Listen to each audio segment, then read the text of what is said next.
সুপ্রিয় দর্শক মণ্ডলী, আজকে আমরা এসেছি ফরিদপুর জেলার বোয়ালমারী উপজেলার ময়না ইউনিয়নের খরস্রোতি গ্রামে।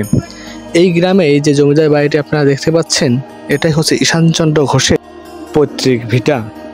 আমরা আজ এসেছি ঈশানচন্দ্র ঘোষের পৈতৃক ভিটায়। ঈশানচন্দ্র ঘোষ এবং ঈশানচন্দ্র স্টেট, যা বর্তমানে খরস্রোতি উচ্চ বিদ্যালয় নামেই পরিচিত। পাক ভারত উপমহাদেশে তৎকালীন সময়ে যে সকল মহাপুরুষ ছিলেন, তার মধ্যে ঈশানচন্দ্র ঘোষের নাম বিশেষভাবে উল্লেখযোগ্য। ঈশানচন্দ্র ঘোষকে মূলত একজন শিক্ষাবিদ হিসেবেই মূল্যায়ন করা হয়, কিন্তু একথা অনস্বীকার্য যে এই মনীষী শুধুমাত্র শিক্ষাবিদের গণ্ডিতে আবদ্ধ রেখে তার বহু প্রতিভাকে শুধুমাত্র অবমূল্যায়ন করার অপবয়স ছাড়া আর কিছুই নয়। কেননা বহু ভাষাবিদ ঈশানচন্দ্র ঘোষ শুধুমাত্র শিক্ষাবিদই ছিলেন না, তিনি একাধারে ছিলেন শিক্ষক, সাহিত্যিক, ঐতিহাসিক, দার্শনিক, অপরদিকে ছিলেন ব্যবসায়ী ও সমাজ সংস্কারক। সঙ্গত কারণেই ঈশানচন্দ্র ঘোষকে মূল্যায়ন করতে হয় আমাদের অন্তর্দৃষ্টি দিয়ে। কেননা তার চিন্তা চেতনা শুধুমাত্র নিজেকে প্রতিষ্ঠিত করার ভেতরেই সীমাবদ্ধ ছিল না, গঠনমূলক দৃষ্টিভঙ্গি দিয়ে সমাজকে প্রতিষ্ঠিত করার জন্য এগিয়ে গেছেন সমাজের প্রত্যেক শাখায়।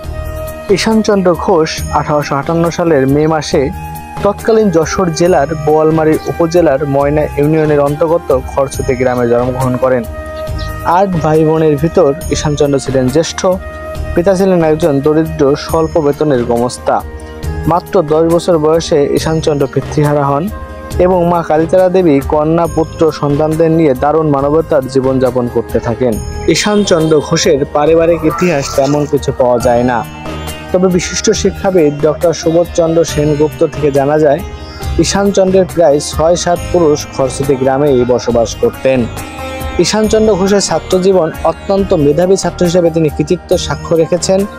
গ্রামের পাঠশালায় শিক্ষাবন্ত হলেও পারিবারিক অসচ্ছলতার কারণে তিনি গ্রাম ছেড়ে একই থানার বঙ্গেশ্বর ফ্রি মাইনর স্কুলে ভর্তি হন এবং পরবর্তী 1877-এ ফরিদপুর জেলা স্কুল থেকে এন্ট্রান্স পাস করেন।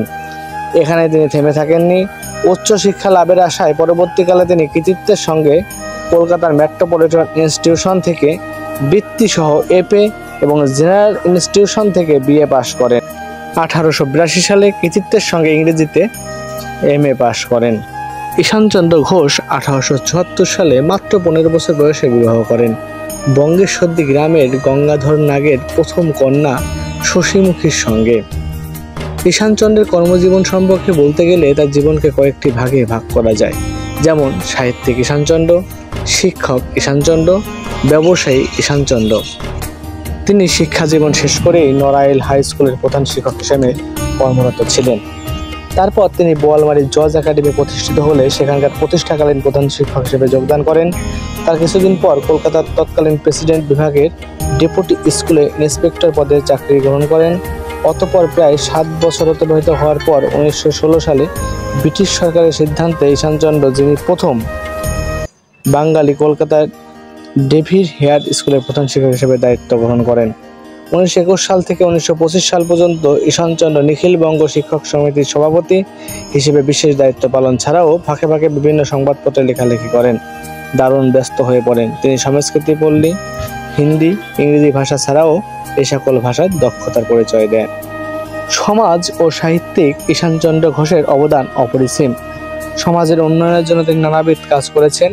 সুদূর কলকাতা থেকেও তার জন্মমাটি খরস্রোতিকে কখনোই তিনি ভুলতে পারেননি। এই গ্রামে তিনি প্রতিষ্ঠা করে গিয়েছেন মায়ের নামে কালীতারা দাতব্য চিকিৎসালয়, পিতার নাম অনুসারে খরস্রোতি চন্দ্রকিশোর বহুমুখী উচ্চ বিদ্যালয়, পানীয় জলের জন্য 4টি দিঘি, বেশ কিছু কালভার্ট পুনর্নির্মাণ করেন।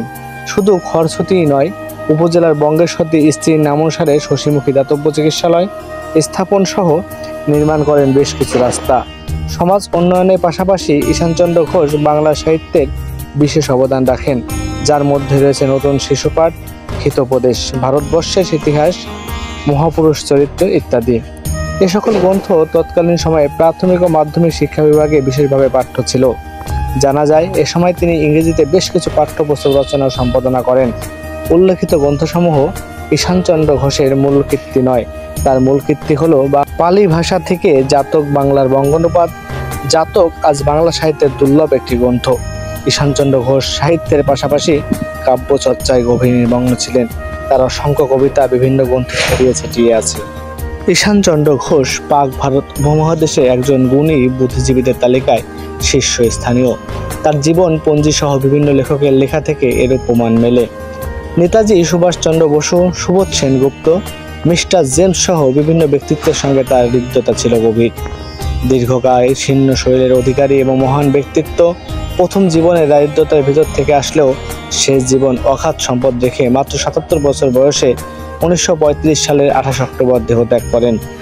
পশ্চিম বাংলার মুখ্যমন্ত্রী জ্যোতি বসু ঈশানচন্দ্রের পুত্র প্রফুল্ল ঘোষের কন্যা শ্রীমতী বাসন্তী ঘোষকে বিয়ে করেন। এই ছিল ঈশানচন্দ্র ঘোষের মূল জীবনী। আজ চলে যাচ্ছি, কিন্তু যাচ্ছি না, ফিরে আসবো নতুন কোনো তথ্য নিয়ে। ততদিন আমাদের সঙ্গেই থাকবেন, ভালো থাকবেন, আর আমাদের সঙ্গে থাকার জন্য অবশ্যই আমাদের চ্যানেলটিকে সাবস্ক্রাইব করে রাখবেন। ধন্যবাদ সবাইকে।